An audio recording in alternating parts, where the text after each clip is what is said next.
안녕하세요. 저는 막 이혼 소송 승리를 마치고 이 승소의 기쁨을 공표하기 위해 글을 쓰게 된 이혼녀입니다. 앞으로 제 앞에 서류를 뗄 때면 이혼이라는 오점이 찍히겠지만 저는 그게 그렇게 행복할 수가 없어요. 남들이 제 인생의 혀를 끌끌 찰지도 모르겠죠. 하지만 제게 이혼줄은 단연 승리의 표식이기도 합니다. 저는 이혼녀라고 해서 그게 손가락질 받아 마땅하다는 생각해 본 적 없습니다. 제가 그런 부분에서 많이 접할 수밖에 없는 직업을 갖고 있어서 그럴지도 몰라요. 사정이 어떻든 간에 저는 상처를 딛고 새 삶의 기회를 얻은 이혼녀들의 사정을 모두 응원합니다. 제 스스로 가정하고 있는 제 가게의 단골 손님들이 축복해주고 있는 성공 스토리를 들려드리도록 하겠습니다. 저는 키즈 카페를 운영하고 있는 사장입니다. 제 매장은 기업이 아닌 개인 사업이라서 다른 키즈 카페 치고는 작은 규모예요.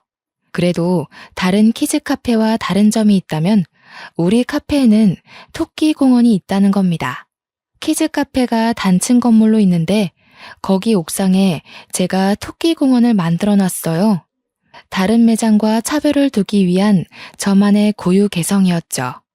당연히 제 카페가 처음부터 장성했던 건 아닙니다.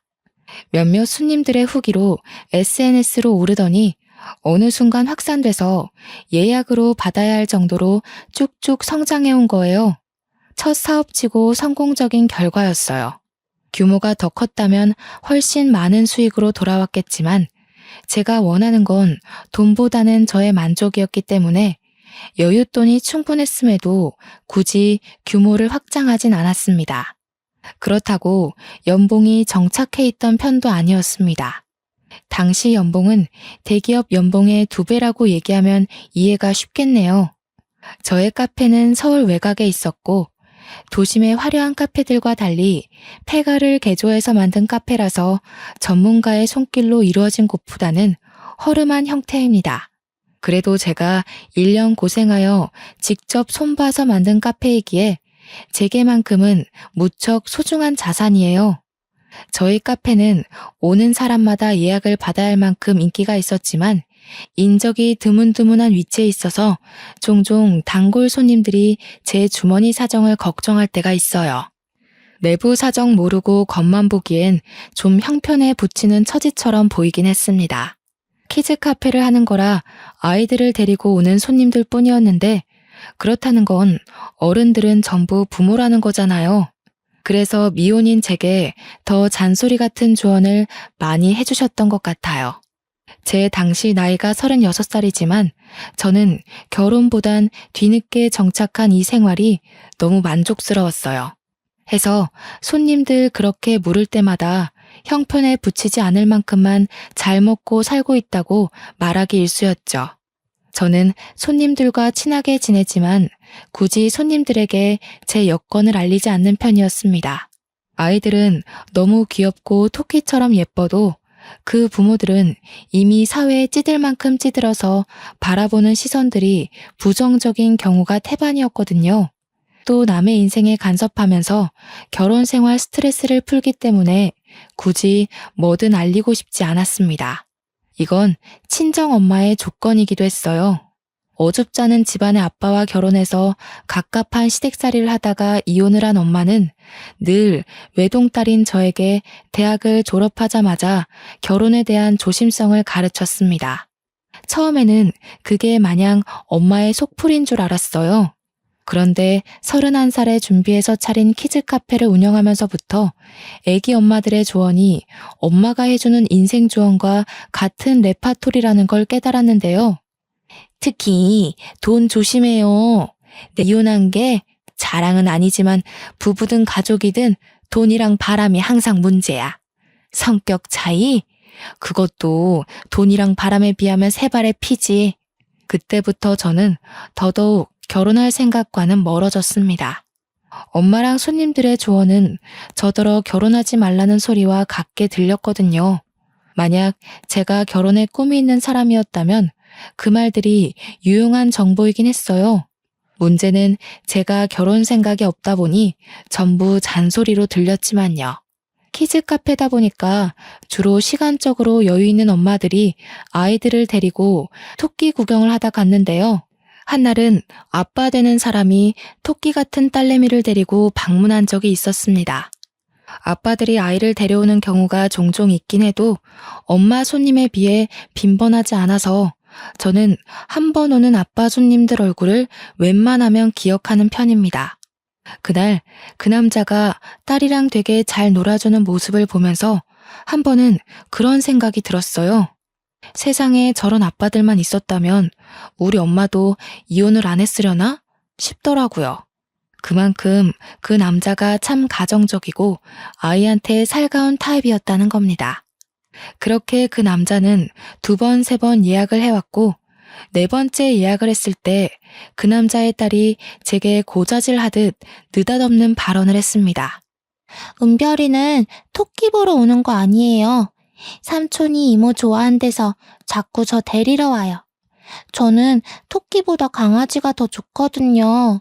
근데 삼촌이 이모 보고 싶은 거면서 자꾸 토끼 보러 가자고. 남자가 급하게 은별이라는 아이 입을 막았지만 당연히 이미 다 들은 상태였죠. 그건 규모 작은 매장 탓에 내부 손님들까지 다 듣게 되었어요. 어찌 보면 공개 고백이었다는 거예요. 하지만 제게는 그 사실보다 좀 더 놀라웠던 부분이 있었습니다. 그 남자가 아이 아빠가 아니라는 것이었어요. 삼촌 조카 사이였다는 사실이 살짝 당황스럽긴 했습니다. 제가 남자를 쳐다보자 남자는 얼굴 시뻘개져서 토마토 주스 2잔 결제해달라고 카드를 내밀었어요. 미세하게 손까지 떨고 있었습니다. 그 모습이 은근 순수하게 다가왔고 저는 결국 웃음이 터졌죠. 그게 시작이었어요. 연애를 쉰 것도 오래지만 연애를 하더라도 워낙 들은 것이 많아서 결혼 생각은 없을 줄 알았거든요. 그런데 제게 결혼하고 싶은 남자가 생길 줄은 몰랐네요. 남자 나이는 40살이었고 제 나이 36살이었습니다. 저희는 시작하면 결혼을 전제로 만나야 하는 인연이기도 했어요. 그렇다고 하더라도 의무를 갖지 않고 편한 마음으로 시작을 했는데 어쩌다 보니 연애한 지 1년도 안 되어 결혼을 하게 되었습니다. 남편에게 크게 흔들렸던 이유는 그동안 지켜보면서 매 순간 느꼈던 건데 자기 조카를 바라보는 시선이 너무 가정적이고 진심이더라고요. 제가 키즈 카페를 운영하는 이유가 아이가 좋아서도 있었기에 저처럼 아이에게 진심인 남편의 모습이 멋있게 다가왔습니다. 그래서 남편과 저를 닮은 아이도 빨리 낳고 싶었고 남편에게 반했던 그 가정적인 모습을 기대하기도 했어요. 그러나 아이 문제와 돈 문제는 다르다는 걸 결혼을 하고 실감하게 되었습니다. 결혼 조언을 많이 듣고 보는 관점이 넓어진 저에게도 이렇게 결혼 생활에 문제가 생기는데 아마 결혼 생활에 문제없는 부분은 없지 않을까 싶네요. 남편이 달라졌다고 느꼈던 첫 번째 이유는 바로 소비 부분 때문이었습니다. 결혼하기 전에는 남편이 기를 쓰며 제게 돈을 쓰자고 했고 제가 결제하는 걸 다 맡고서 무조건 자신이 사겠다고 했거든요. 그런데 저를 다 잡은 물고기라 여겼던 건지 결혼하고 한두 달 뒤 슬슬 내빼기 시작하더라고요. 딸기 먹고 싶다. 자기 나 딸기 좋아했던 거 기억나지? 작년철에 자기가 사다 줬었잖아. 이번에는 마트에 딸기가 좀 빨리 나왔더라고. 일 끝나면 같이 마트 갈래? 딸기? 요즘 딸기철 아니라서 비쌀 텐데. 여보 가게에 딸기 주스 팔지 않아? 거기 딸기 재워놓을 거 아니야. 그거 먹지 그래? 무슨 소리야. 손님한테 파는 걸 내가 먹으면 장사는 어떻게 하겠어? 바쁜 거면 그냥 나 혼자 다녀올게. 마트 가는 거 어려운 것도 아닌데 뭘. 미안해. 오늘만 그렇게 해주라. 사실은 오늘 회식이 있거든. 이게 갑자기 잡힌 거라 내가 미리 말 못했어. 다음에 내가 맛있는 거 사줄게. 남편 직업은 초등학교 선생님이었습니다. 초등학교 퇴근 시간은 중고등학교 선생님들과 달리 조금 이른 걸로 알고 있어요. 심지어 남편은 짬이 찬 교사였기 때문에 퇴근 시간을 4시 반 전후로 조정도 할 수 있다고 알고 있습니다. 저랑 연애할 때도 남편은 초등교사였고 키즈 카페 손님 중에 초등교사가 있어서 잘 알아요. 회식을 하더라도 4시에 저녁 식사를 시작하진 않을 것 같은데 중간에 시간이 비지 않나 싶지만 제가 남편 직장에 대해 자세히 아는 입장이 아니라서 별 말을 할 수는 없었어요. 괜히 긁어부스럼 만들고 싶지 않았기에 처음에는 그러려니 하며 몇 번 넘어가 줬습니다.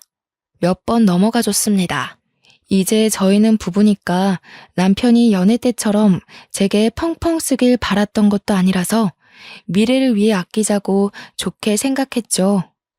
남편이 한 번씩 서프라이즈로 이벤트를 해줬기 때문에 저한테 사랑이 식어서 돈을 안 쓰는 거라곤 생각도 못했습니다. 그런데 제가 임신을 하고 가게를 쉬면서부터 남편의 숨겨진 이기적인 모습이 드러나기 시작한 거죠. 아이를 준비하려고 했던 게 아니라서 갑작스럽긴 했으나 저는 기뻤습니다. 당연히 아이를 좋아했던 남편도 우리에게 찾아온 축복을 기뻐할 거라고 생각했어요. 그러나 초음파 사진을 받은 남편의 반응이 시금털털한 거 아니겠습니까? 순간 그 얼굴에 서운한 걸로 모자라 실망스럽기까지 했습니다. 저기 여보, 아직 아이 지을 수 있는 단계지? 아니, 아무리 생각해도 벌써부터 나만 경제활동하면 우리 미래가 불안할 것 같아서 그래. 요즘 같은 시대에 맞벌이 부부 아닌 사람이 어딨어. 우리가 좀 더 형편이 나아지고 아기 가져도 늦지 않잖아. 뭐라고? 아무리 준비가 안 됐다고 하지만 어떻게 아이를 지으라는 말을 그렇게 쉽게 해? 생각할 시간을 갖자고 해도 서운할 판에 사진 보자마자 지우자고? 우리가 돈 때문에 허덕이면서 사는 편도 아닌데 왜 그렇게 해야 돼? 좀 서운하다. 지우는 게 정 그러면 당신은 회사 다니는 것도 아니니까 그냥 일 나가보는 게 어때? 임신했다고 눈치 주는 직원들도 없잖아. 가게 청소 같은 경우는 너무 더러울 때 내가 한 번씩 가서 싹 할게. 계산하고 조리하는 건 운동 삼아 하는 것도 나쁘지 않을 것 같은데? 개인 사업이기 때문에 이럴 때 마음 놓고 쉴 수 있는 거야. 이 기회에 쉬면서 몸 생각, 아이 생각만 할 수 있으니까 오히려 좋은 거지. 알지. 근데 내가 혼자서 생활비 대줄 만한 형편은 아니라서 그래. 내 사정 알잖아. 신혼집 때문에 빈털털이 된 거. 남편이 초등교사라 벌이가 좀 되지만 그간 모아둔 돈을 저와 같이 신혼집 사는데 써버리는 바람에 당장 돈이 없다고 했습니다. 그건 저도 알고 있는 사실이에요. 그렇다고 임신을 한 저더러 카페는 일하는 것 없지 않냐 묻는데 무슨 말을 하고 싶은지 알겠지만 좀 기분이 상하더라고요. 아무리 돈 걱정을 한다고 해도 조금은 자신의 아이의 기뻐하는 내색을 보일 줄 알았습니다. 이렇게 김칫국을 마시게 될 줄은 몰랐네요. 남편에게 아쉬운 점이 생기자마자 저는 미혼일 때 들었던 수많은 경고들이 떠올랐습니다. 돈 문제, 바람 문제로 부부가 틀어질 수 있다는 손님들의 말이 생각났죠. 그것도 신혼 8개월 차의 말입니다. 남편 생각은 알겠지만 제게 아이를 지우는 건 말도 안 되는 일이었어요. 남의 뱃속 아이까지 소중히 바라보는 제가 제 안에 생긴 작은 생명을 어떻게 꺼버리겠습니까? 제가 돈이 없는 사람이 아니었기에 저는 남편의 의사를 다 거절할 수밖에 없었습니다. 그래서 남편한테 내가 모아둔 돈 있으니 일 안 하는 동안 생활비 안 줘도 된다고 했어요. 그래? 당신 신혼집 돈 보태는 것도 대출하지 않았어? 모아둔 돈 얼마나 있길래? 임신 기간 한 90개월은 되는 걸로 알고 있는데 그 정도 쓸 돈 있다는 거야? 그냥 쓸 만큼은 있어. 생활비로 당신 신경 쓰이게 하는 일은 없을 테니까 애 지우자고 하지 마. 부부끼리도 빚지고 살면은 안 된다고 하더라. 나한테 들어가는 돈은 내가 알아서 할게. 대신 산부인과 검사는 같이 가줘야 돼. 이건 제가 남편한테 말 못한 사실이지만 저는 남편에게 제 재산을 공개한 적이 없습니다. 제 외모가 자기 이상형이라며 대시를 했던 남편은 저를 외적으로 좋아한 것과 달리 제 형편은 그렇게 막 여의치 않은 걸로 봤어요. 친정엄마도 값비싼 호텔 같은 아파트보다 산세 지저귀는 시골이 좋다고 해서 밭일하면서 지내고 있으니 아마 남편이 인사 갔다가 그걸 보고 제게 더 재산을 묻지 않았던 것 같습니다. 그날 이후 남편은 더 이상 애 지우자는 소리는 하지 않았어요. 확실히 남편이 쪼들려 보이긴 해서 저도 굳이 남편한테 돈 달라고 할 생각은 없었습니다. 그리고 제가 예쁜 아들을 낳은 날 어처구니 없게도 제 곁에는 친정엄마뿐이었어요. 남편은 그날 학부모 참관 수업 때문에 오질 못했고 시댁에선 원래부터 저를 탐탁치 않아 했으니까요. 시댁은 저희 집안 형편 때문에 당시만 해도 계속 자기 아들이 가난한 집에 팔려간다고 생각했어요. 돈이 중요한 거 알겠는데 한편으론 참 각박한 현실이 씁쓸하더군요. 아이를 낳으면서 평소보다 돈이 더 많이 들어가는 건 당연한 거잖아요. 평소보다 돈이 더 많이 들어가는 건 당연하잖아요. 그래서 제가 이것저것 사다 놓은 물건도 집안에 차차 쌓여갔습니다. 그런 와중 남편 행동이 진짜 웃겼던 게 제가 혹시 생활비를 달라고 할까봐 그 비슷한 주제로 대화가 시작되려고 하면 자리를 슬쩍 일어나더라고요. 그래도 신혼 한두 달 차까지는 제게 관리비며 집에 들어가는 생활비며 먼저 챙겨주면서 가장으로서 역할을 톡톡히 보여줬거든요. 근데 시간 갈수록 티나게 내빼기 시작하는 거 있죠? 기가 차서 저도 절대 돈 얘기는 언급 안 했습니다. 제가 남편한테 돈을 달라고 할 것도 아니고 제 수중에 돈이 없는 것도 아니었으니까요. 그런데 한날 남편이 의외로 저에게 먼저 돈 얘기를 한 적이 있었어요. 근데 여보, 가게 문 닫은 지도 벌써 1년 넘었잖아. 생활비 안 모자라? 당신 애기용품 사는 것 보면 돈 만만치 않게 들 정도이던데. 모은 돈이 아직도 있어? 엄마한테 받아 쓰지. 엄마가 아이 낳은 선물로 생활비 좀 보태주셨거든. 엄마가 워낙 손이 커서 애한테 이것저것 좀 사주라고 돈 보내주는 것도 있고. 아, 그래? 장모님 돈 좀 있으신 거야? 일도 안 하고 계시는데 돈이 어디서 나서? 결혼하기 전엔 나한테 따로 그런 말은 안 했었잖아. 필요 없다고 한 것도 애초에 여유가 있으셔서 그러셨나 봐. 남편은 친정에 돈이 있다는 사실에 눈을 희번덕거렸습니다. 그러면서 뒤이어 하는 말이 황당 그 자체였는데요. 장모님 돈 좀 있는 거면 우리가 좀 더 빌릴 수 없을까? 내가 급한 사정이 있는데 사실 당장 해결할 수 있는 돈이 없어. 아주 급한 거라. 급한 사정이라니 무슨 일이길래 돈까지 필요해? 말하는 것 보니까 작은 돈은 아닌 것 같고. 얼마나 필요한 건데 드러나 보자. 사실은 내가 친구한테 1,000만 원을 빌렸는데 갚기로 한 기한이 다음 주라서 그 친구도 넉넉하지 않은데 빌려준 거라서 기한 밀리면 안 되거든. 제 딴에는 충격적인 사실이었습니다. 친구한테 1,000만 원을 빌렸다뇨. 대체 왜? 언제? 저도 모르게 몰아세우며 물어봤더니 남편이 시댁 핑계를 대더라고요. 시모가 관절 수술했는데 병원비가 1,000만 원 나왔다는 거 아닙니까? 그걸 듣고 당시에는 얼마나 놀랐는지 몰라요. 뭐? 아니 그걸 왜 이제야 말해? 시댁 일인데 며느리로서 모르는 게 말이야? 그렇지 않아도 어머님 아버님께서 날 마음에 안 들어 하시는데 이러면 완전 눈밖에 나는 셈이잖아. 당신은 날 시댁이랑 영영 멀어지게 만들려는 거야? 아니 그럴 리가 있겠어. 일단 진정해. 나는 당연히 너한테 돈이 없는 줄 알고 말해봤자 달라질 상황 아니라고 생각했지. 그럼 해결도 안 나고 고민하는 사람만 괜히 배가 되는 거잖아. 그건 내가 판단할 일이지.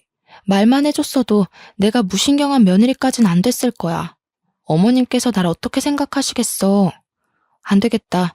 전화라도 드려야겠어. 아니 괜찮아. 이미 2달 전 일이야. 지금은 멀쩡해. 한참 지난 일 꺼내지 마.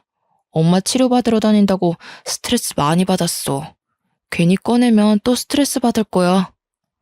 시댁에 전화하려는 저를 남편이 긋고 말릴 때 수상함을 감지했어야 했는데 제가 한참 둔했습니다. 저는 의심할 생각도 않고 결국 친정에 말해서 돈 빌려주겠다고 했더니 남편이 금방 화색이 돌며 고맙다고 안아주더군요. 그날 집안 청소랑 식사 준비까지 다 해주며 간만에 연애 때의 모습을 보였습니다. 그날 이후로 저는 연년생 딸아이를 갖게 되었어요. 그렇게 1,000만 원을 가져간 남편은 저한테 더 잘하겠다면서 자기가 돈 열심히 벌어서 토끼 같은 우리 자식들 위해 죽을 때까지 희생한다고 난리를 쳐댔습니다. 과한 오버였고 허세였지만 힘이 솟는 남편의 모습이 나쁘지 않아서 저도 그저 웃음으로 넘겼네요. 그러나 불행의 시작은 그때부터였고 우리 신혼집으로 찾아오면서 나름 평행했던 기류가 순식간에 꺾였습니다. 그래, 또 애가 생겼다는 말은 들었다. 아들 가졌다고 1년을 쉬었으니 이번엔 딸 걱정에 몸을 사려야 된다고 말해야겠구나. 정말로 일을 계속 쉴 생각이니? 아무래도 그래야 될 것 같아요. 원래 석현이 2살 정도 되면 다시 출근하려고 했는데 이렇게 돼버렸네요. 배부른 몸으로 석현이 보면서 일까진 어려울 것 같아서요. 내가 뭐 하나만 물어보자.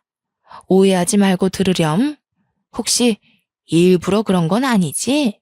막상 일 안 하고 남이 벌어주는 돈으로 쉬다 보니까 편해서 그러는 건지 묻는 거다. 시모는 제가 제 돈으로 생활비를 쓰고 있다는 걸 모르는 듯 했습니다. 역시나 듣자 하니 시모는 남편이 제게 생활비를 주고 있다고 생각하더군요. 심지어 남편이 시모한테 자기가 생활비 준다고 말을 했다고도 합니다. 어머님, 저 남편한테 생활비 받아본 적이 없어요. 그건 제가 임신하기 전도 마찬가지고요. 저희 맞벌이라서 생활비 딱 절반 내서 해결했어요. 최근에는 어머님 병원비 때문에 저한테서 돈 1,000만 원까지 빌려갔는데요. 뭐라고 하는 거니? 내 아들이 혼자 돈 벌어서 등골 빠진다고 나한테 돈 빌려달란 소리를 몇 번이나 했는데 1,000만 원은 뭐고 병원비는 또 뭐니? 내가 멀쩡하게 두 눈 뜨고 있는데 너는 나를 갖고 그런 거짓말을 해? 저야말로 당황스럽네요. 거짓말이라뇨? 어머님 2달 전에 관절 수술하셔서 병원비 1,000만 원 들었다고 애아빠가 그랬는걸요. 그것 때문에 다른 친구한테 돈 빌렸다가 갚을 돈이 없어서 저한테 빌린 거라고요. 참나, 너 이런 식으로 우리 아들 매도하며 지내고 있었어? 아주 소설을 써라, 소설을. 전화해서 확인해보고 아니면 너 무릎 꿇을 준비해. 시모는 그 자리에서 남편에게 전화를 걸었고 보나마나 제 말이 거짓일 거라고 계속 쌍심지를 켰습니다. 그러던 중 전화를 받은 남편은 시모가 묻는 말에 능청스럽게 시모 의견을 들어주기 시작했어요. 정말 시모가 말했던 대로 남편이 시모한테 등골 빠진다는 소리를 했더라고요. 제가 자리에 없다고 생각해서 제 흉을 살짝 보기도 하는 거 아니겠습니까? 돈 없어 보이는 건 또 싫었는지 은근 자존심을 부리더라고. 신경 쓰지 마, 엄마. 잠깐 받아주면 괜찮아져. 아무래도 산후우울증? 그런 건가 봐. 남편의 태도에 충격을 받은 저는 당장 시모의 전화를 뺏어서 남편에게 물었습니다. 내가 이건 어떻게 이해해야 되는 거지? 당신 허언증 있어? 아, 다른 변명 다 필요 없고 그래서 내 돈 1,000만 원은 어디다가 썼는데? 여보가 왜... 아니 그러니까 엄마가 하도 당신을 못 살게 구니까 내가 나름 엄마 이해시키려고 그냥... 아니 그보다 엄마랑 같이 있는 거야? 왜? 당황한 남편은 어버버거리며 시모랑 저랑 같이 있는 걸 빠르게 상황 파악하는 중인 듯 싶었습니다. 머리 굴리는 소리가 수화기 너머까지 들리는 것 같았어요. 그럼에도 불구하고 마땅한 변명거리를 못 찾았는지 바쁘다고 끊어버리더군요. 지켜보던 시모는 자기도 자신 아들의 버벅거림에 수상함을 감지했는지 갑자기 제게 자기 아들 잡고 살았냐며 불같이 성을 내기 시작했습니다. 저 때문에 남편이 이도저도 못하고 기죽어 살고 있다고 멋대로 몰아갔죠. 어머님, 판단 제대로 하세요. 지금 어머님 아들이 배불리 출근하고 있는 거 다 제 돈이에요. 못 믿으시겠으면 앞으로 증명해드려요? 남편이 어머님 집 가서 밥 얻어먹게 만들어야 제 말 믿겠어요? 뭐라고? 네가 드디어 본색을 드러내는구나. 내가 너 처음부터 별로라고 생각했어. 코딱지만한 게 가게 하나 하면서 그런 것도 사장이라고 떵떵거릴 때부터 성격 만만치 않다는 걸 알았다고. 돈 1,000만 원도 없어서 여기저기 고개 숙이며 굽신거리는 어머님 아들보단 제가 떵떵거릴 만하지 않나 싶은데요. 어머님 지금 이러시는 거 남편한테 하나도 도움 안 되는 거예요. 뭐야? 돈 1,000만 원 가지고 엄청 자랑질 해대네.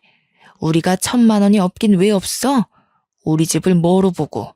시골 총구석에 산다는 네 엄마보다 도심 한가운데서 교사 엄마 소리 듣는 내가 더 잘 살아. 1,000만 원 그까짓 건 뭐라고. 우리 아들한테 그 정도는 껌값이야. 그럼 그 껌값 좀 돌려받아야겠다고 하면서 저는 당장 종이와 펜을 가져왔습니다.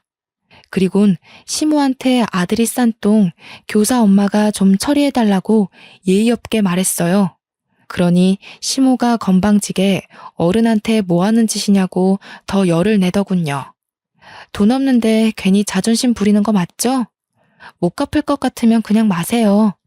대신 제가 남편을 무슨 취급을 하든 신경 끄시고 저희 친정이랑 저 함부로 모욕하는 일도 없어야 할 겁니다. 제가 시모 신경을 살살 긁어주니 제 분에 못 이겨 차용증을 막 휘갈겨 작성했습니다.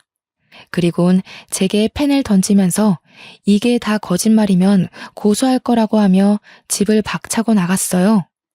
얼떨결에 차용증을 얻어냈지만 저는 이걸로 1,000만 원 문제를 끝내지 않았습니다. 그래서 1,000만 원은 대체 어디에 쓰였는지가 계속 궁금했어요. 무조건 알아내야 할 것 같은 촉이 왔죠. 사람에게 불행이 닥치면 하나의 능력이 생긴다고 오감과 육감이 바짝 서면서 머리가 팽팽 돌기 시작했습니다. 그러다 키즈카페 손님들이 알려준 이혼의 계기가 되는 이유 2가지가 떠올랐어요. 바로 돈 문제와 바람 문제였습니다. 혹시 1,000만 원이 불륜 때문일까 싶더라고요. 저는 온 집안을 뒤지며 남편의 바람 흔적을 찾았어요. 하지만 제가 잘못 짚은 건지 딱히 그럴 만한 증거는 없었습니다. 오히려 수상한 물증을 찾기도 전에 제가 시모한테 차용증 받았다는 걸로 이혼 위기가 찾아왔죠. 당신이 며느리로서 뭘 한 게 있다고 차용증까지 받아. 내가 갚겠다고 했잖아. 당신한테 돈 빌린 처지라고 해서 남편을 깔봐도 되는 거야? 그래서 당신은 끝까지 어머님한테 내가 산후우울증이라고 그랬니? 어머님이 또 전화 왔더라. 당신이 가서 또 거짓말 쳐놨으니까 날 고소하겠다고 연락한 거 아니겠어? 그래, 내가 아들로서 엄마한테 불효하기 싫어서 거짓말 좀 했다. 그게 이렇게까지 할 일이야? 우리 엄마한테 차용증을 받았다는 건 우리 집에 침 뱉는 거나 다름없어. 나도 당신이나 어머님이 1,000만 원으로 속 좁게 하지만 않았어도 이렇게는 안 했어. 그래서 그 1,000만 원 어디다가 썼냐고. 왜 자꾸 숨겨? 바람피니? 남편한테는 한 가지 특징이 있습니다. 결혼하기 전에도 갑작스런 상황에 진실이 툭 튀어나오면 얼굴이 빨개지는 신체적 특징을 보였어요. 그래서 저한테 남편 조카가 대신 고백했을 때도 그렇게 얼굴이 빨개졌었죠. 역시나 당황했는지 남편은 얼굴이 벌개져서 분을 못 참더라고요. 그러면서 남편은 씩씩거리며 그대로 집을 나가버렸습니다. 한참 뒤에 시모한테 전화와서 남편이 시댁에 갔다는 걸 알았어요. 물론 제가 그 전화를 받은 것은 아닙니다. 남편과 싸우는 도중 아이가 다쳤는데 혹시 문제 생겼을까봐 병원 가느라 바쁘기만 했어요. 다행히 아무 이상 없었고 저는 아들을 안고 나오면서 마음을 독하게 잡았습니다. 저는 바로 키즈카페 단골 손님이었던 사람들에게 연락을 했습니다. 그렇잖아도 제 소식이 궁금했다며 반겨주는 손님들을 따로 제외했죠. 제가 미혼일 때만 해도 그들이 부모의 처지다 보니 세상 보는 관점이 팍팍하다고만 생각했는데 기혼녀가 돼버린 입장에서 다시 보니 너무 실용적이고 귀한 조언들인 거 있죠? 잔소리 같기만 하던 경고가 그때는 제게 유일한 살 길이었습니다. 손님들의 한마디 한마디가 중요했어요. 그리고 그 중엔 남편 초등학교 옆에 붙은 병설 유치원 선생님도 있었는데요. 제 사정을 다 듣게 된 손님이 제 남편이 누군지 알게 되자 저에게 충격적인 말을 해주었습니다. 그 선생님이 사장님 남편이었어요? 제 남편도 거기 학교 선생이거든요. 남편이 자기 동료한테 1,000만 원 빌려줬다길래 저희가 그걸로 얼마나 싸웠는데요. 그 소리를 듣고 저는 간절히 부탁해서 그 교사 손님의 남편까지 만났습니다. 그 남자는 제가 누구의 아내인지 알자마자 자기를 찾았다는 것에 크게 당황했어요. 어쩔 줄 몰라 입을 다물고는 제가 묻는 1,000만 원의 행방에 대해서 난감해하기만 했죠. 제발 부탁이에요, 선생님. 저한테 자식들이 둘이나 있어요. 하나이는 아직 태어나지도 않았고요. 이 상황에서 제가 아이들을 더 잘 키워내려면 남편이 뭐라고 다니는지는 알아야 되잖아요. 제발 도와주세요. 그렇게 제 사정을 이해해준 그 남자는 모든 사실을 털어놨고 제가 이혼 결심하도록 만들었습니다. 아주 확신을 주었죠. 웬 교생 선생님과 2달 전 바람이 났던 남편은 그 교생 선생님이 실습을 마치고 떠날 때가 되자 입 다물어주는 대가로 교생 쪽에서 남편한테 1,000만 원을 요구했다고 했습니다. 남편은 자기의 교사 명성 때문에 어쩔 수 없이 1,000만 원을 줘서 입막음 시켰다고 해요. 저는 이 모든 사실을 녹음하고서 친정을 가장 먼저 찾았고 아들만 맡긴 뒤에 제 돈으로 변호사까지 고용해서 시댁을 찾아갔습니다. 남편이 출근할 시간대쯤 찾아갔어요. 일부러 지각하게 만들려고요. 제가 연락도 없이 시댁에 들이닥쳐서 이혼 소송을 하겠다고 요구하자 변호사 등장을 보고 당황한 시댁은 저더러 이게 무슨 짓이냐고 어정쩡하게 대꾸하기만 했습니다. 돈 문제, 바람 문제 일으킨 남편, 억울해서 데리고 살 수가 있어야죠. 변호사 선임해서 왔으니 하고 싶은 말 있으면 지금 하세요. 전문가 등장해 시모와 남편은 꿀먹은 벙어리가 되었습니다. 귀한 변호사 모셔다 놓고 시간을 뺏을 수가 없어서 그냥 제가 먼저 입을 열었어요. 남편 불륜 증거, 차용증 효력, 양육비, 재산 분할까지 남편을 소송을 해야만 하는 증거들을 풀어놓았죠. 남편은 무엇보다 불륜 사실이 발각된 것에 얼굴이 새빨개졌습니다. 누가 부녀 아니랄까봐 같이 듣고 있던 시모도 당황해서 얼굴이 벌개졌더군요. 맞고소하고 싶으면 해. 누가 봐도 당신 쪽에서 패소할 것 같지만. 어머님이 돈 많다고 그렇게 자랑하더라.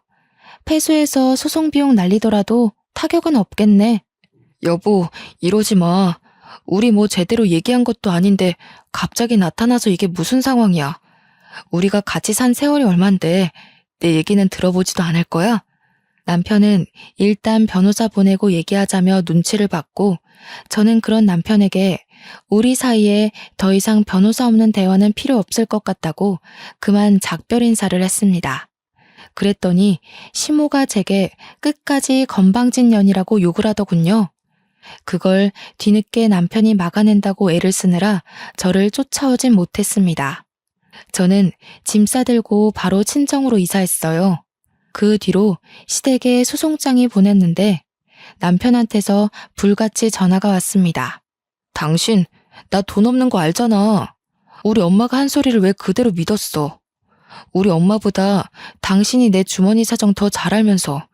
여보, 나한테 화난 거 있으면 차라리 그냥 욕하고 때려. 소송까진 가지 말자 우리.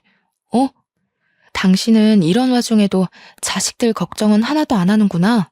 어떻게 당신같이 자기 생각만 하는 사람이 조카를 그런 눈으로 봤었는지 모르겠네.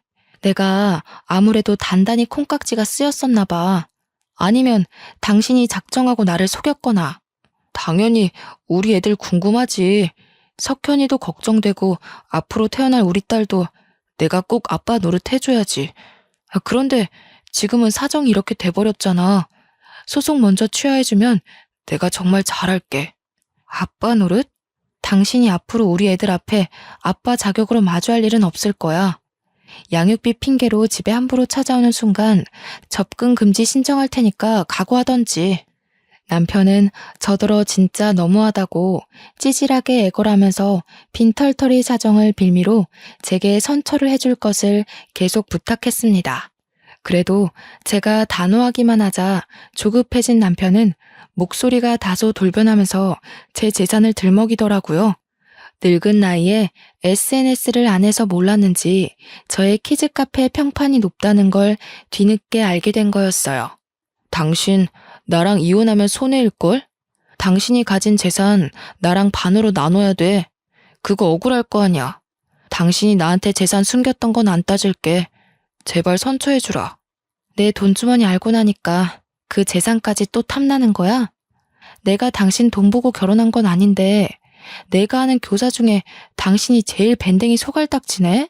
위자료 낼 돈 없으면 교사 엄마라는 소리 듣고 1,000만 원 껌값이라고 떵떵거리던 당신 엄마한테 달라고 하라니까? 밴댕이 소갈딱지? 내가 누구 때문에 이렇게 됐는데 나도 그럼 당신 재산 속였다고 사기죄로 고소할 거야. 요즘 재산 사기 많아서 당신 무조건 뭐 하나 걸릴걸? 그래, 해보던가. 내가 없는 돈을 있다고 입간 것도 아닌데 그게 될지 모르겠네. 그리고 이혼이 나한테 손해라고? 카페든 내 돈이든 다 엄마 이름으로 돌려놔서 너한테 떨어질 돈 같은 건 없는데 어쩌니? 그거 하나는 있다. 부동산 빚. 신혼집을 살 때 저는 돈이 있음에도 일부러 대출을 내서 보태주었습니다. 남편은 그걸 보고 더더욱 제가 돈이 없는 형편이라고 생각했었어요. 제가 그렇게까지 했던 이유는 남편을 사랑했음에도 결혼이란 현실을 위한 대비책 같은 거였습니다. 부동산 채무는 재산 분할 대상이 되기에 충분한 요인이라고 키즈카페 손님 중 한 사람이 팁을 주었거든요. 엄마 손님들 덕분에 저는 결혼하기 전부터 제 가게 명의, 제 계좌를 전부 엄마 걸로 돌려놓고 시작을 했어요. 그러니 남편이 제게서 가져갈 수 있는 재산은 신혼집 내에 있는 가구와 빚밖에 없었습니다. 물론 분할이기 때문에 저한테도 제 빚이 조금은 떨어지겠지요. 하지만 그 정도는 저한테 껌값인 수준이라 아마 화살은 남편에게 다 꽂힐 겁니다. 소송을 준비하던 사이 저는 딸을 낳았고 몸조리해서 건강하게 법원을 출석했습니다. 당연히 이례 없이 승소를 했어요. 절망하고 있는 남편에게 가서 상간녀를 소송했다는 소송장까지 보여주었고 당신 또한 공무원 밥줄 끝났다고 마지막 숨통까지 짓밟아 주었습니다. 내가 결혼하기 전에 당신한테 얼마나 퍼줬는데 그건 그냥 꽁으로 받아먹고 내 돈은 전부 다 털털 털어가겠다. 정말 당신 이 정도로 이기적인 사람인지 몰랐어. 빚 떠넘겼으면 됐지. 상간녀 소송까진 할 필요 없잖아. 그러니까 왜 결혼 약속을 쉽게 생각했어? 나는 당신이 마냥 다 좋기만 한 줄 알아? 돈 문제엔 빚으로, 불륜 문제엔 사회 제명으로 복수를 해줘야 된다고 하더라고, 엄마들이. 그리고 그 교생 선생도 알아야지. 선생이란 학생을 가르치는 것이지 학부모를 꼬시는 게 아니라는 걸. 그렇게 남편에게 똥을 뿌린 저는 그 똥덩어리에게 손을 털고 돌아섰습니다. 아, 그리고 시모가 저를 죽일 듯이 째려보고 있었는데요. 거기다 대고 제가 엄마 이제 강남 아파트로 이사 간다고 실컷 자랑을 하고 나왔네요. 저는 상간녀 소송까지 마친 후에 교육청 홈페이지에다가 남편의 불륜과 교생 선생이던 상간녀의 불륜을 모두 올려 공론화했습니다. 그것 때문에 공무원 품위 질서 위반으로 남편은 교사직에서 박탈당했고 아직 대학생이던 상간녀도 얼굴이 다 팔려서 학교 어디에 재임하던 지옥 끝까지 불륜녀라는 타이틀을 달고 살게 되었어요. 그 뒤로는 안 봐도 뻔한 비디오지 않습니까? 교사 아들 뒀다고 동네방네 자랑해뒀던 시모는 아들 때문에 고개도 못 들고 다녔을 거예요. 남편은 한동안 시댁에서 꼼짝도 안 하는 것 같았고요. 모든 것이 정리가 되자 저는 이 승리의 기쁨을 우리 카페 단골 손님들과 나누고 싶더라고요. 그래서 제가 한 일주일은 카페를 무상으로 오픈했었습니다. 손님들은 제 이혼 스토리를 듣고서 너무 용감하게 잘 해냈다고 칭찬해 주었어요. 그렇게 축하까지 받았으니 더 속이 시원했는지도 모르죠.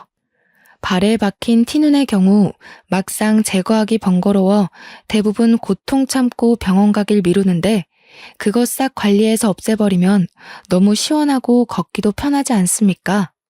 며느리에게 시댁은 발바닥의 티눈과 같은 존재라서 나를 찌르는 순간 바로 제거를 해줘야 살 수 있다고 하더라고요. 저도 1,000만 원 일이 아니었다면 아마 남편과 시댁이 주는 고증을 숨 막힐 때까지 버티지 않았을까 싶어요. 손님들과 친정엄마가 칭찬해주는 것처럼 저도 제 자신이 너무 기특하답니다. 아직은 얼마 전까지만 해도 제가 기혼녀였다는 것이 믿기지 않아요.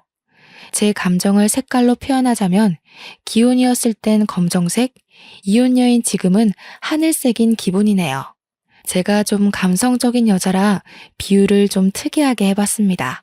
참, 친정에서 지내게 된 저는 친정에 어린아이들을 떼놓고 다시 카페를 오픈하게 되었는데요. 당분간은 친정엄마가 저 일할 때만 아이들을 돌봐준다고 하더라고요. 혹시 엄마가 체력에 붙일 것 같으면 제가 어린이집 알아보겠다고 했는데 엄마도 밭일만 하다가 간만에 토끼 두 녀석을 데리고 지내니 사는 게 즐겁다고 하지 뭡니까? 그래서 저희는 어린이집 말고 아이 5살이 되면 유치원을 보낼 계획이에요. 손님들 중 가끔은 제 사정에 위로를 보내주는 분들이 있는데 그럴 때면 내가 힘들어야 되는 처지인가? 고민해야 될 정도로 전 너무 에너지가 넘치기만 하더라고요. 퇴근하고 집에 가면 아들 석현이가 아장아장 뛰어오고 딸 석희가 귀여우는데 얼마나 힘이 난다고요. 경제적으로 여유가 있으니까 남편 빈자리가 느껴지지도 않고 편하기만 하던걸요. 이혼으로 인해서 기쁨을 크게 얻었지만 그렇다고 제게 이혼이 마냥 쉬웠던 건 아닙니다. 저도 이혼을 결정하기까지 어떤 길이 저와 아이들을 위한 미래인가를 많이 고심했어요. 남편의 변심도 시댁이 주는 은근한 스트레스도 모두 상세히 작성하기에 분량 조절이 안 되어서 함축시켰던 거지 저도 많이 울고 서러웠습니다. 물론 제가 남편한테서 정을 빨리 뗀 편은 맞는 것 같아요. 그랬으니 털고 일어나는 기간도 그만큼 짧았던 게 아니었나 싶어요. 카페에 엄마 손님들을 통해서 결혼 스트레스, 이혼 스토리 등등 많이 들어서 결혼이 평생 꽃길이 될 수 없다는 걸 알고 시작했는데도 이렇게 제대로 쫑이 나버리니 웃음밖에 안 나옵니다. 역시 결혼에는 잘 살겠다는 마음의 준비가 필요 없고 오히려 어떻게 잘 끝을 볼까를 준비하는 게 나의 미래를 위한 안전장치가 아닌가 생각합니다. 이혼을 자랑처럼 썼다고 해서 이혼을 선동하는 것이 아니란 걸 꼭 이해해 주세요. 글을 쓰는 시간 동안 너무 즐겁고 두근거렸습니다. 들어주셔서 감사합니다.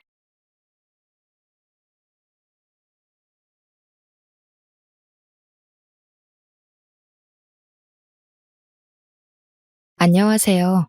저는 30살 이혼녀입니다. 여러분들은 혹시 가방끈 길이에 대해 어떻게 생각하시나요? 다들 인생에 있어서 가방끈 길이가 많은 영향을 미치지 않았나요? 저는 대학생 때 임신해서 어린 나이에 결혼하고 결혼 생활 내내 학식 교양을 넘치도록 좋아하는 시어머니에게 미치도록 시달렸어요. 하지만 인생사 세옹지마라 할까요? 사랑하는 아이가 있었기에 저는 다시 일어설 수 있었답니다. 결혼에는 한 번 실패했지만 인생에는 실패하지 않은 제 이야기를 꼭 들려드리고 싶습니다. 제가 대학교 1학년 때 2년 선배였던 남편을 만났어요. 남편은 듬직하고 자상하고 유머 감각도 있어서 후배들에게 인기가 많았고 저는 짝사랑하는 처지였어요. 남편이 제 첫사랑이었죠. 그냥 아는 사이로만 지내면서 고백도 못하고 눈치만 살피고 있었어요. 당시 저희 집은 2층 집에 살면서 1층에는 작은 식당을 하고 있었어요. 부자는 아니었지만 동네에서 그래도 입소문이 나 있었어요. 사람들이 저희 부모님을 법 없이도 살 사람들이라 부르곤 했죠. 부모님이 서로 존댓말을 쓰실 정도로 사이가 좋고 외동딸인 저를 끔찍이 아껴주며 키우셨어요. 저희 부모님이 뭐든 다 들어주는 부모는 아니었지만 저한테 필요하거나 제가 꼭 하고 싶다는 건 어떻게든 해주시는 분들이셨습니다.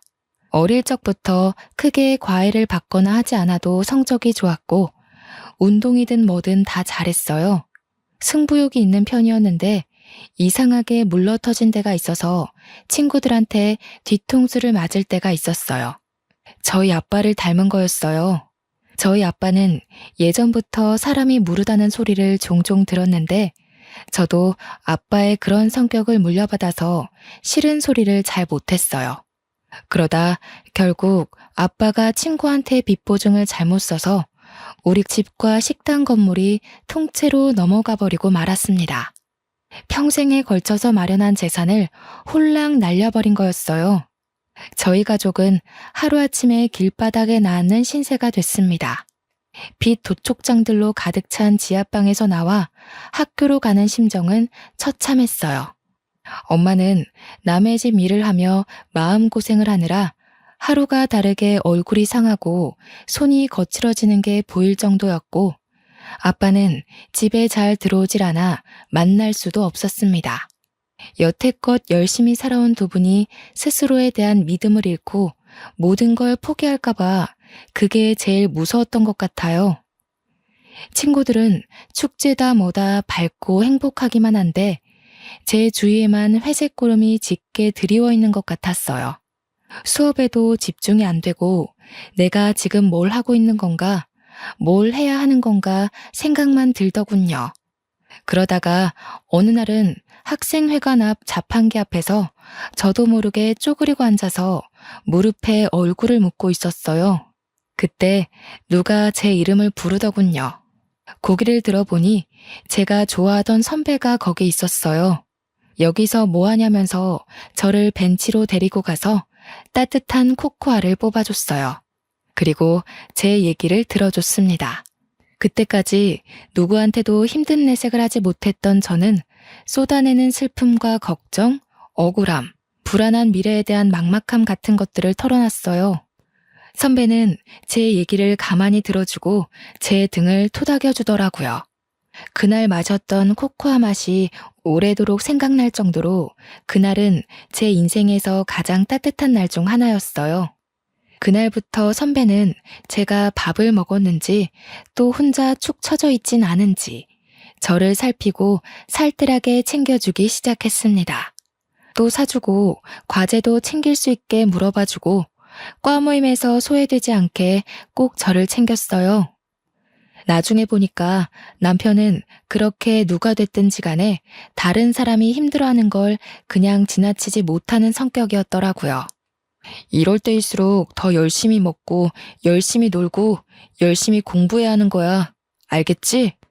저는 남편이 그럴 때마다 고맙다는 말도 제대로 못하고 괜한 입술만 달싹이곤 했어요.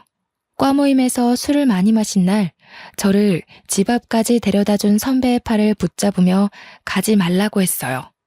선배랑 떨어지기 싫다고요. 결국 우린 연인이 됐습니다.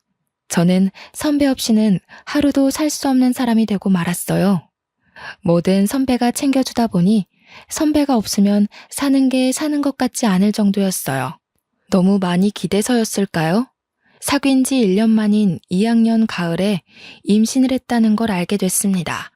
생리가 늦어지는 줄도 모르고 있다가 알게 됐을 땐 이미 3달이 넘어 있었어요. 망연자실했죠. 도무지 어떻게 해야 할지 알 수가 없었어요. 남편도 아직 졸업하려면 한참 남았고 저희 집에서는 아무런 지원도 받을 수 없는 상황이었죠. 저는 어쩔 수 없이 학교를 쉬어야 했지만 남편이라도 하루라도 빨리 취직할 수 있게 준비하는 게 낫다고 판단했어요. 저희는 부랴부랴 혼인신고만 하고 결혼식은 조촐한 식사로 대신한 다음 시댁으로 들어갔어요. 당시 시댁은 24시간 국밥집을 하고 있었어요. 시댁은 처음부터 저를 안 좋아했어요. 특히 시어머니는 면전에 대고 막말을 하는데 보통 독한 사람이 아니더군요. 첫날부터 단단히 잘못 걸렸다는 촉이 오고 머릿속에 비상벨이 왱왱 울리는 느낌이었습니다. 하지만 어쩌겠습니까? 이미 아이가 생겨버렸는데요. 결혼을 해버렸는데요. 시어머니는 대놓고 저에게 우리 아들은 대기업에 들어가 앞길이 탄탄대로일 텐데 너 때문에 내 금쪽 같은 아들 발목이 잡혔다라고 했어요. 제가 공부를 못 마친 걸 가방끈이 짧다고 표현하며 툭하면 구박하기가 일쑤였죠. 학식 있고 교양 있는 것에 대한 로망이 있는지 툭하면 자기네 집안은 훨씬 더 좋은 집안의 교양 있는 며느리를 얻을 수 있었다고 했어요. 제가 없는 데서도 툭하면 제 흉을 봤어요.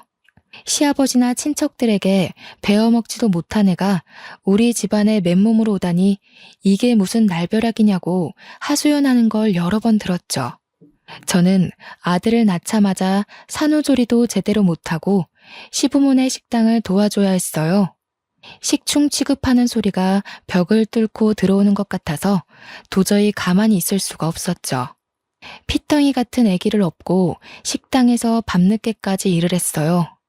집에 들어가면 또 집안일을 해야 했는데 너무 바쁘고 눈치가 보이니까 그게 너무하다는 생각도 못하고 살았어요. 시어머니는 제가 힘들어서 조금이라도 쉬려고 하면 네가 무슨 큰일을 한다고 힘들다고 야단이냐면서 야단법석을 떨며 면박을 줬어요. 집에 들어왔으면 시아버지 잠자리도 봐드리고 집안일을 챙겨야지. 어디 새파랗게 젊은 것이 집에 들어오자마자 방 안에 틀어박혀? 못 배워먹은 티 내는 거냐? 가방끈이 짧으면 노력이라도 하라고 했지? 어머니, 저 하루 종일 일하고 오늘 지훈이 아파서 병원에 뛰어갔다 왔잖아요. 저도 지금 열이 나고 몸에 기운이 하나도 없어요. 조금만 누워있다 할게요. 으이그, 그러게. 저렇게 복 없이 생긴 애들은 꼭 생긴 대로 논다니까. 그러게 저렇게 복 없는 애가 우리 아들 발목을 잡게 내버려뒀으니 원. 손주 새끼 봐서 참지. 애미라고 있는 게 없는 집에서 못 배워먹어 교양 없는 티를 팍팍 내니 애까지 닮을까봐 걱정이다. 걱정. 처음에는 시어머니에게 대들지는 못하고 남편에게 하소연했어요. 그런데 결혼 전에는 그렇게 저를 끔찍이 아껴주던 남편은 네가 시어머니에게 맞춰야 한다면서 하나도 힘이 되어주지 않았어요. 어머니는 왜 자꾸 나한테 가방끈이 짧다고 하시는 거야? 내가 무슨 가방끈이 짧아. 나 우리 학교도 수석으로 입학했고 내내 꽈탑 놓치지 않을 정도로 공부 잘했는데 나이 드신 분들이 다 그렇지 뭐. 그냥 하는 말씀이니까 너무 귀담아 듣지 마. 어머니가 예전부터 나를 좋은 집안에 장가 보내고 싶어 해서 그래. 어릴 때부터 노래를 불렀다고. 우리 결혼할 때 너네 집에서 아무 지원도 못 받은 건 사실이잖아. 조금만 참으면 어머니도 다 이해하실 거야. 처음부터 끝까지 참고만 있잖아. 언제까지 저렇게 막말하시는 걸 참아야 해? 우리 어머니 그렇게 나쁜 분 아니야. 두 아들 키우느라고 얼마나 애를 쓰셨는데. 네가 우리 집에 들어와서 그거 하나 이해 못 해줘? 가진 거 없이 결혼한 우리 탓이라고 생각해야지 뭐. 애를 나 혼자 만든 건 아니고 내가 학교도 못 마치고 결혼한 게 내 탓만은 아니잖아. 아기 가지고 결혼한 게 무슨 죽을 죄 지은 것도 아닌데 어머니는 무슨 나를 죄인 취급하시려는 것 같아. 아, 그러니까 조금만 참아보라니까. 예전에는 그렇게 따지는 성격 아니었잖아. 어른들 하시는 말에 왜 그렇게 말이 많아? 나 취직 준비하느라 스트레스 많이 받는 거 몰라? 취직 준비한다고 늦게 들어와서 식당 일도 안 도와주고 애도 하나도 안 보잖아. 아까 말했듯이 애를 나 혼자 만든 것도 아닌데 내가 왜 전부 다 뒤집어 써야 하는데? 뒤집어 씌운다니 무슨 말을 그렇게 해? 얘가 진짜 갈수록 말 조심해. 내가 나 혼자 편하자고 이 고생하는 거야? 다 너랑 우리 지훈이 데리고 잘 살아보려 그러는 거잖아. 안 그래도 힘든데 왜 너까지 찡찡거려? 취업 준비 때문에 힘들어 죽겠는데 여기서 뭘 어떻게 하라는 거야? 그래도 그때까지는 남편을 사랑했기 때문에 어떻게든 이해해보려고 했어요. 자기 어머니를 끔찍이 생각하는 효자라서 고생하는 어머니 심기를 거스르지 않으려 한다고 알아서 남편을 헤아려주고 노력했죠. 생각해보면 정말 바보 같은 짓이었어요. 나중에 알고 보니까 제 힘든 건 귓등으로 듣던 남편은 취업 스터디 모임에서 여기저기 온갖 오지랖을 부리고 있었더라고요. 힘든 애들 고민 상담해준답시고 돌아다니고 발벗고 뛰어다니며 해결사 노릇을 하고 있었죠. 저는 과 친구들과 연락이 다 끊겨서 몰랐다가 나중에야 그 사실을 알게 됐어요. 그래도 밖에서 이 사람 저 사람 비위 맞춰주고 다닌 보람이 있었는지 남편은 진짜로 대기업에 취직을 했어요. 제 동기들이 취직 준비를 하고 좋은 데 취직하는 동안 저는 뒤처지는 느낌을 받곤 했어요. 동기들이 좋은 데 놀러가서 찍은 사진을 SNS에 올린 걸 보면 어쩐지 마음 한구석이 휑해지는 느낌을 받곤 했죠. 점점 사회인으로서 제자리를 찾아가는 동기들에 비해 제 모습이 초라해서 동기들이 연락해도 잘 받지 못했어요. 그래도 아이 키우는 재미가 있었고 예쁜 아이가 있다는 것에 만족하려 했어요. 아이가 말을 하고 걷고 하루가 다르게 자라는 걸 보면 또 하루를 살아낼 힘이 생기곤 했습니다. 지금 생각하면 저는 어릴 때부터 커리어 우먼이 꿈이었는데 왜 그런 소박한 현실에 만족하고 구박대기 노릇을 감내했는지 알 수가 없어요. 상황에 적응하는 것도 좋지만 자기 가치를 스스로 낮추는 행동을 하면 안 된다는 걸 지금은 깨닫게 됐습니다. 그러다 애가 3살이 되던 해에 남편 형이 뒤늦게 결혼한다고 신부감을 데려왔어요. 그 집은 큰아들을 어떻게든 판검사 만들려고 애를 써왔더군요. 사자 들어가는 걸 워낙 좋아하는 집이니까요. 아주버님은 사법고시 폐지되고 로스쿨 준비로 몇 년을 또 허송세월하다가 30이 훌쩍 넘겼죠. 그래도 연줄이 있어서 30 중반에 대형 로펌 경영지원실에 취직을 했어요. 무슨 재주가 있었는지 결혼하겠다고 데려온 여자가 대학 교수라는 거였어요. 듣고 보니 교수는 아니고 어느 지방 대학 강사였죠. 그래도 젊은 여자가 박사 학위까지 있는 데다 대학에서 강의까지 한다니 교양 학식 좋아하는 시어머니 입이 다 찢어졌습니다. 며느리가 될 사람 직업뿐 아니라 집안도 금융정보회사를 소유하고 있는 엄청난 부자라고 그렇게 좋아하는 거였죠. 예비 형님이 강의한다는 대학이나 그 집안이 운영한다는 금융회사나 저는 들어본 적도 없는 데였지만 그게 무슨 상관이겠습니까? 그렇게 돈돈거리는 집안이니 아주버님이 그런 집안 여자랑 결혼하는 게 어떻게 보면 당연한 일이었죠. 그 집안은 처음부터 돈을 아주 물쓰듯 쓰더군요. 한 번은 형님이 그냥 우리 집에 다녀왔는데 시어머니가 지나가는 말로 김치 냉장고가 오래됐다고 한 적이 있어요. 그랬더니 다음 날로 새 김치 냉장고가 배달되는 게 아니겠어요? 부자는 다르긴 다르구나 하면서도 참 씁쓸하더라고요. 그놈의 돈이 뭔지. 시어머니는 대놓고 큰 며느리만 보면 뭐가 필요하다, 뭘 새로 사야 한다고 늘어놓았어요. 그리고 큰 며느리의 씀씀이에 비교해 저를 더욱 가차없이 깎아내렸습니다. 역시 대학에서 강의하는 사람은 다르다니까. 우리 큰 며느리는 하고 다니는 것부터 말투까지 어쩜 저렇게 귀티가 나는지. 이번에 큰애가 바꿔준 소파가 이게 글쎄 이태리제 가죽이래요. 우리 큰아들이 판검사는 못됐어도 와이프 복은 있지 뭐냐. 내가 큰 며느리만 보면 콧노래가 절로 나온다니까. 어머니 얼굴이 요즘 활짝 피셨네요.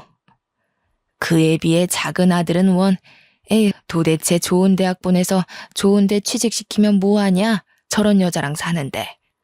죽 쏘서 개 줬지 뭐. 너 이태리제 가죽 만져봤어? 네 형님 덕에 여기 앉아볼 수 있는 걸 행운으로 생각해라.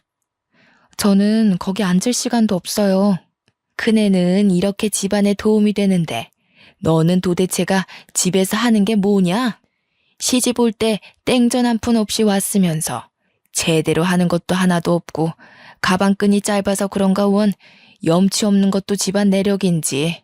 애 키우는 게 힘들잖아요. 동서도 열심히 하는데 너무 그러지 마세요. 애 키우는 게 무슨 유세 부릴 일이야? 지가 열심히 하는 게 뭐가 있어? 요리를 잘해? 그렇다고 돈을 잘 벌어와. 아니면 뭐 교양이 있어서 애를 영재로 키워? 그러면서 맨날 힘들다 힘들다. 우리 때는 애 키우면서 밭도 갈고 집안 어른들까지 모셨어. 엄살 부리지 말라 이거야. 그게 다 가방끈 짧은 티를 내는 거라니까. 어머니, 제가 무슨 가방끈이 짧다 그러세요. 오빠랑 똑같은 대학에 제가 성적도 훨씬 더 잘 나왔는데. 성적 잘 나오면 뭐해? 네가 지금 그 잘난 성적 가지고 할 수 있는 게 뭐가 있어? 성적 잘 나와서 애를 잘 키워? 식당 일을 잘해서 장사가 잘 되게 해. 나가서 땡전 한 푼 벌어올 수 있어? 네 형님처럼 가서 대학생들을 가르칠 수 있어? 시어머니는 명절이나 집안 행사가 있을 때도 저한테만 일을 시켰어요. 큰 며느리는 학생들 가르치느라 바쁘니까 집에 와서는 쉬어야 한다면서요.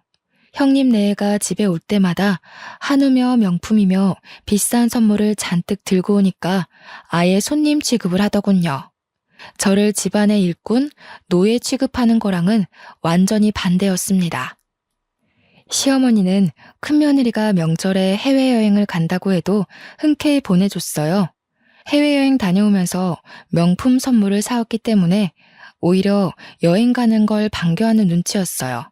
하루 종일 식당에서 일하면서 애까지 보느라 음식 냄새 배고 김치 국물 묻은 옷을 입고 다니는 제 모습에 비해 형님은 명품으로 휘감고 다녔죠. 시어머니는 그걸 또 비교해서 저를 깔아뭉갰습니다. 너는 네 형님 좀 보고 배워라. 저 스카프 좀 한번 봐. 하기는 저렇게 우아한 거는 아무나 소화할 수도 없지. 너는 어떻게 된 애가 나이가 5살 많은 큰애보다 늙어 보이고 후줄근해하냐? 에그 젊은 애가. 너도 거울 좀 보고 좀 꾸미고 다니고 그래라. 남들 보기 창피하지도 않니? 우리 형우가 밖에 나가서 너 때문에 창피하면 어쩌려고. 채통이라는 것도 모르니? 하기는 품이라는 걸 배워본 적이 없을 테니.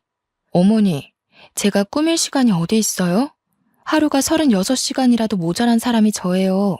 그리고 저번에 제가 5만 원짜리 윗돌이 하나 사왔다고 며칠 동안 뭐라고 그러셨잖아요. 옷도 못 사고 미용실 갈 시간조차 없는데 제가 무슨 재주로 꾸미고 다녀요. 저라고 뭐 안 꾸미고 싶어서 안 꾸미는 줄 아세요? 친구들 예쁘게 하고 좋은데 놀러 가는 거 보면 저라고 안 부러운 줄 아세요? 저 말하는 꼬락서니 하고는 어디다 대고 버르장머리 없이 말대답이야? 한시라도 못 배운 티를 안 내면 곧불이 나지. 그럴 때마다 분통이 터져서 견딜 수가 없었고 마음 같아선 다 뒤집어 엎고 싶었지만 어린 아들에게 안 좋은 영향이 갈 것 같아 매번 끝까지 가지는 못했어요. 결혼할 때 아무것도 못 들고 온 내 죄다 하고 생각하려고 했죠. 지금 생각하면 제가 참 순진하고 바보 같았죠. 그저 좋게 생각하려고 애를 쓰니 상황이 점점 더 악화되는 거였어요. 이미 도를 넘어섰던 시어머니의 막말은 더 심해져서 아이한테까지 미쳤어요. 전부터도 툭하면 애가 지엄마 닮아서 못났다는 말을 하더니 애가 4살이 되면서부터는 대놓고 애한테 핀잔을 주더군요. 그리고 저한테는 저희 부모까지 들먹이기 시작했죠. 집안 꼴이 이게 뭐냐? 내가 식당 일 끝나면 집안일도 살펴야 한다고 했지. 애 장난감에 빨랫감에 설거지는 하나도 안 돼 있고 도대체 너는 제대로 하는 게 뭐야? 너희 엄마가 집안 살림 하는 법도 안 가르치던? 하기는 쥐뿔도 없는 집안이 가르치면 뭘 가르치겠어? 빌어먹는 법이나 안 가르쳤으면 다행이지. 빌어먹다니요? 무슨 말씀을 그렇게 하세요? 아무리 그러셔도. 아니다. 빌어먹는 법을 가르쳐서 애가 이렇게 됐는지도 모르지. 지혜미 애비한테 배운 게 있어야 뭐 하나라도 똑바로 하지.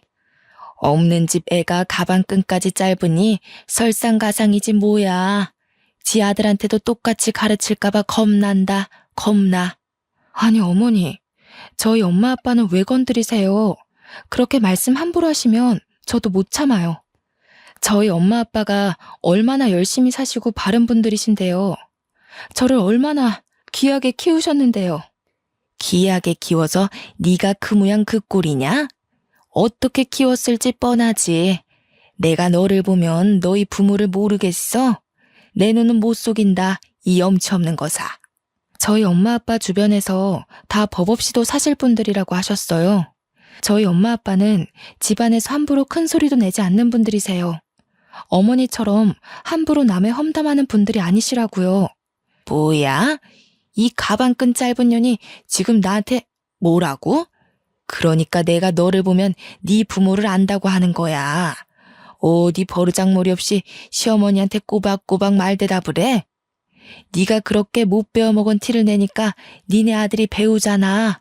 시어머니는 제 아들을 다른 사람들에게 자랑할 때는 우리 손주 하시면서 저한테 흉볼 때는 니네 아들이라고 부르면서 깎아내렸습니다. 어떨 때 보면 손주라고 생각하는 건지 원수의 자식이라고 생각하는 건지 헷갈릴 정도로 어린애한테 꼬투리를 잡고 흉을 보더군요. 한날은 애가 밥을 먹다가 옷에 음식이 떨어져서 얼룩이 좀 생겼어요. 그걸 본 시어머니가 쯧쯧거리면서 애한테 이러는 거였습니다. 에휴, 진짜 내가 저럴 줄 알았지. 지 엄마 내 가족 닮아서 하는 짓이 어찌나 없어 보이는지. 지 엄마 닮아서 밥도 빈티나게 먹네. 그날 아이를 재우면서 많이 울었습니다. 잠든 아이를 쓰다듬고 또 쓰다듬었어요. 참아야 한다. 우리 지훈이를 위해 내가 못할 일이 뭐가 있겠나. 하지만 지금도 애가 자라면서 점점 눈치를 보는 게 눈에 보이는데 저런 할머니 곁에 있다가는 애를 망칠지도 모르겠다는 생각이 들더군요. 저는 그날부터 시어머니가 막말을 할 때마다 휴대폰 녹음기를 켜는 습관이 생겼습니다. 아이를 보호하기 위해 뭐라도 해야겠다는 생각에 지푸라기라도 잡는 심정으로 한 일이었죠. 그러다 저희 엄마가 식당 근처에 볼 일이 있어서 왔다면서 들르신 적이 있었어요. 엄마는 잠깐 얼굴만 보고 간다면서 극구 사양하시는데 저는 오랜만에 만난 엄마에게 꼭 밥 한 끼를 대접해드리고 싶었어요. 그동안 고생하시는 거 알면서 바쁘다는 이유로 제대로 찾아뵙지도 못하고 어려운 형편에 도움이 되어드리지 못했으니 항상 마음 한구석이 아렸거든요. 추운 겨울날이었습니다. 엄마는 호박 시루떡을 보자기에 잘 싸서 가지고 왔어요. 제가 어릴 때부터 좋아하던 음식이었죠. 그런데 떡을 받아든 시어머니의 눈치가 영 떨떠름했습니다. 무슨 잡상인이나 불청객이라도 온 것처럼 저희 엄마를 위아래로 훑어보는 게 아니겠어요? 시어머니의 태도에 기분이 상했지만 엄마 앞에서 분위기를 망치고 싶지 않았던 저는 애써 즐거운 척하며 엄마를 식당 구석으로 데려갔습니다. 추운데 왜 자꾸 그냥 간다고 그러세요? 여기 앉아서 몸 좀 녹이고 조금만 계세요. 여기 설렁탕 맛있어요. 제가 금방 가져다 드릴게요. 혜인이 너는 밥 먹었니? 그렇게 아니다. 바쁜데 왜 엄마까지 챙기느라 고생할까봐 그러지. 나는 그냥 너랑 지훈이 얼굴만 보고 가면 되는데. 엄마 드릴 국밥을 준비하는데 시어머니가 한마디 하더군요. 에휴, 사돈댁에 오면서 이런 걸 선물이라고 가져오는 수준하고는 참나 어이가 없다 어이가 없어. 큰애처럼 명품까지는 바라지도 않아. 교양이라고는 눈을 씻고 찾아봐도 찾아볼 수가 없구먼. 가방끈 짧은 애를 남의 집 귀한 아들한테 맨몸으로 보내놓고 미안하지도 않나? 그런데 조금 있다가 단체 손님이 들어왔어요. 식당이 와글와글 꽉 찼는데 엄마 혼자 밥을 먹고 있는 게 영 신경이 쓰여서 저는 바쁜 와중에 흘끔흘끔 엄마를 보고 있었어요. 그때 시어머니가 엄마가 앉아있는 자리 바로 옆 테이블 위에 행주를 철푸덕 소리가 나게 던지더군요. 탁탁 소리가 나게 수저통도 닦고 의자도 정리하며 밥 먹는 엄마가 눈치를 보게 했습니다. 손님들이 더 올 텐데 자리가 없어서 어떡하냐면서 말이죠. 그러더니 카운터 쪽으로 오면서 이러는 거였습니다. 아휴, 못 배운 집안이라 그런가 밥 먹는 것도 눈치코치 없이 먹네. 피꺼솥이란 말 아시죠? 아무 말도 못하고 시어머니 하는 양을 겪는 줄로 보던 저는 말 그대로 피가 거꾸로 솟는 걸 느꼈습니다. 혹시 엄마가 들었을까봐 조마조마하면서 엄마 쪽을 쳐다봤어요. 다행히 엄마는 못 들었는지 아무렇지 않은 표정으로 밥을 마저 다 드시더라고요. 그날 저녁 빨래를 개고 있는데 시어머니가 안방에서 시아버지게 하는 말이 들렸습니다. 우리 엄마 흉을 보더군요. 큰 며느리네는 좋은 식당을 예약해서 대접하는데 안 그래도 딸을 빈손으로 보낸 주제에 코딱지만한 식당에 와서 꾸역꾸역 밥을 먹고 있다면서요. 저는 개고 있던 수건을 그대로 팽개치고 방으로 들어왔습니다. 하루 종일 뼈 빠지게 일해서 돈 벌어주는데 엄마에게 밥 한 끼를 대접해드리는 것도 눈치를 봐야 한다는 사실에 저는 이성의 끈을 놓치고 말았습니다. 그리고 밤늦게 돼서야 집에 들어온 남편에게 오늘 있었던 일을 말하면서 따졌습니다. 나를 무시하는 것까지 그렇다 치려 했지만 지훈이랑 우리 엄마 아빠한테까지 함부로 굴고 막말하는 건 못 참아. 이제 더는 못 참는다고. 내가 이 집 노예야? 솔직히 나 없으면 식당 운영할 수나 있어? 하루 종일 일하고 애까지 보는데 내가 우리 엄마한테 밥 한 끼 못 대접해줘? 내가 너네 엄마 밥 주지 말라 그랬어? 하루 종일 일하고 온 사람한테 생 난리를 치네. 왜 별것도 아닌 것 가지고 난리를 치고 그래? 엄마 들으면 어쩌려고? 뭐라고? 지금 그걸 말이라고 하는 거야? 나는 어떻게든 오빠 맘 편하게 해주려고 지훈이 잘 키워보려고 꾸역꾸역 다 참아왔는데 어떻게 오빠가 나한테 이럴 수가 있어. 맨날 늦게 들어오고 일 때문이라고.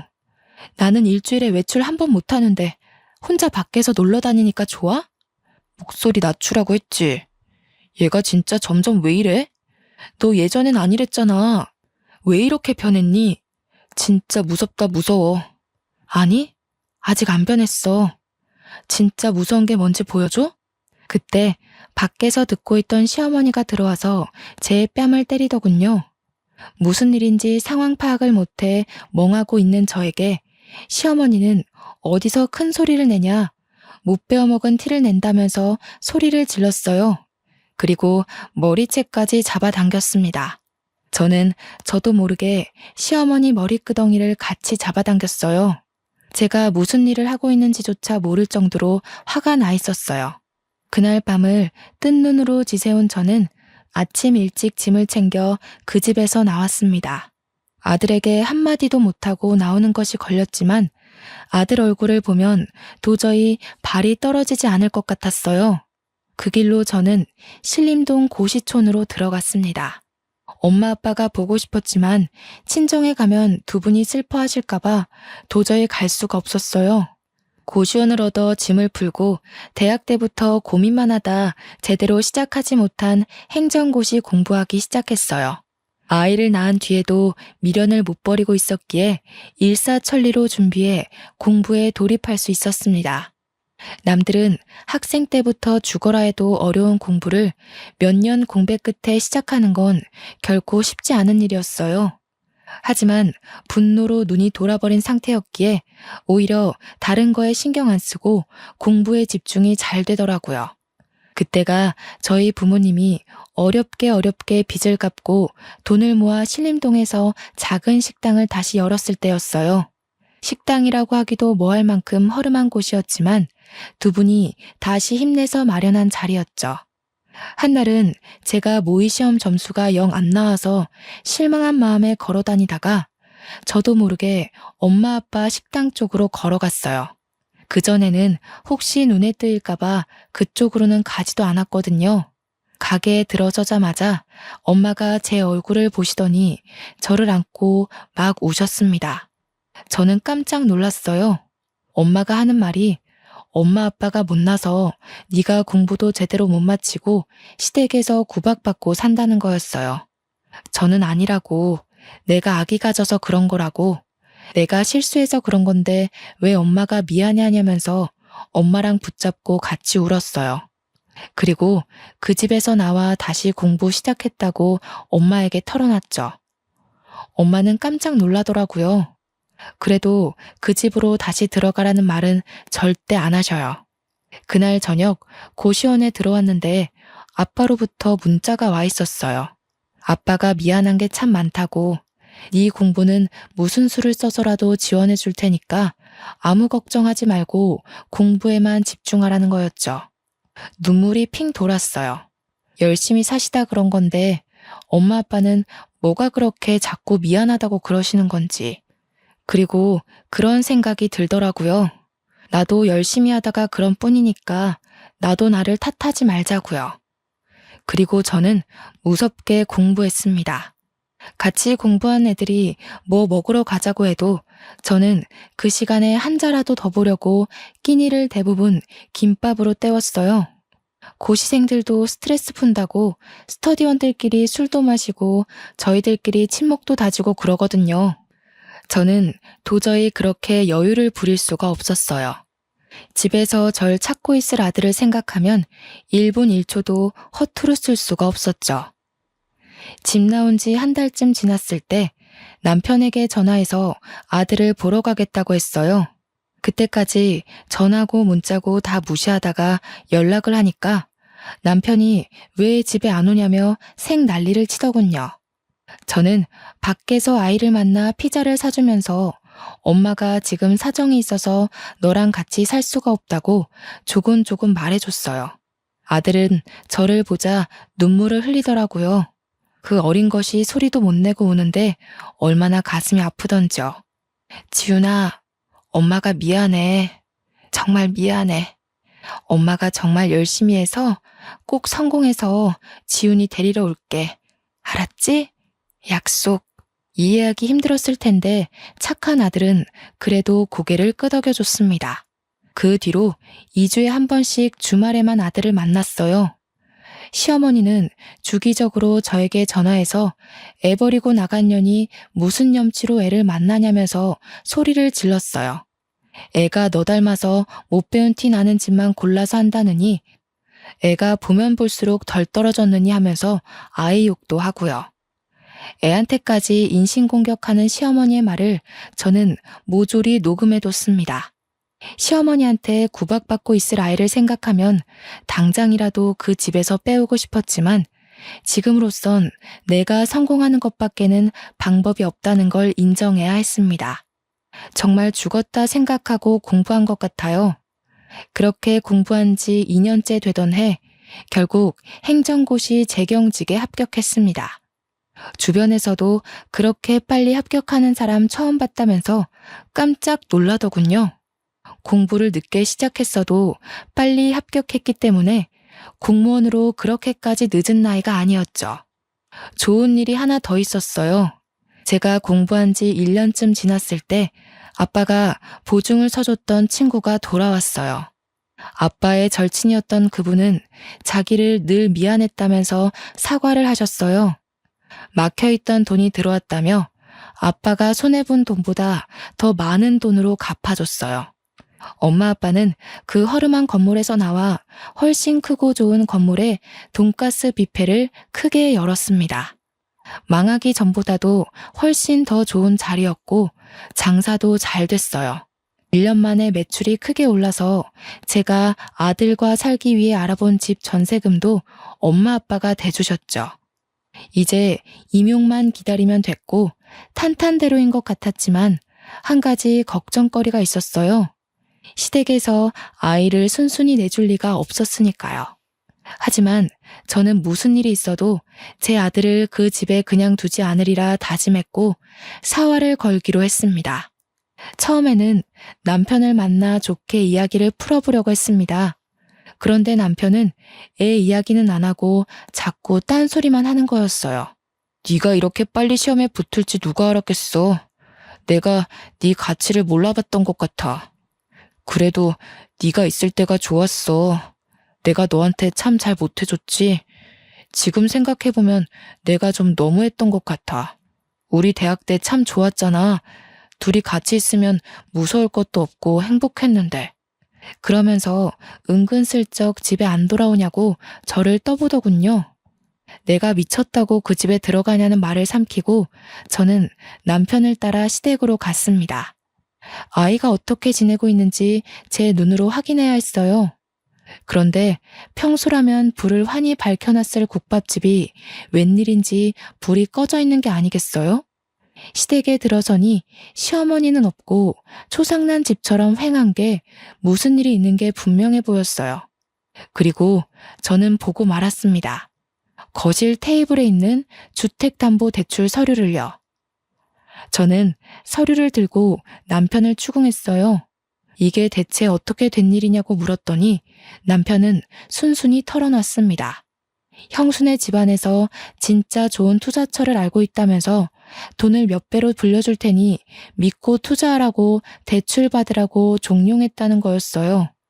아무리 그래도 그렇지 어떻게 집이랑 가게를 다 담보 잡힐 수가. 우리 집 망하는 거 보고도 그래?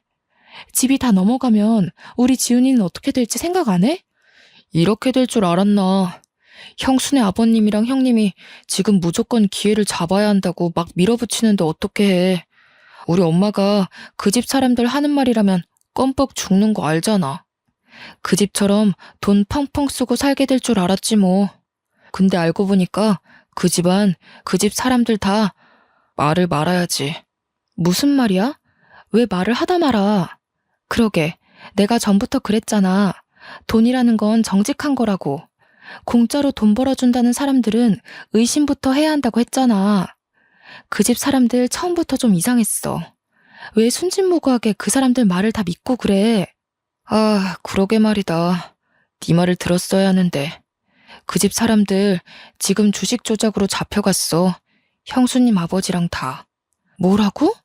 내가 하는 말은 귓등으로 듣더니 꼴 좋다. 이제 어쩔 거야? 모르겠어. 나도 모르겠어, 혜인아. 우리 이혼 다시 생각하면 안 될까? 지금 형이랑 형수도 이혼하는 판에 나까지 이혼하면. 집에 돌아가서 TV를 틀어보니 뉴스에서 형님네 집안에서 운영한다던 금융정보회사 이야기가 나오고 있더군요. 그 집 가족들 다 줄줄이 구속됐다는 거였어요. 그때가 또 한창 모 연예인의 박사학위 논문 표절 사건으로 떠들썩할 때였어요.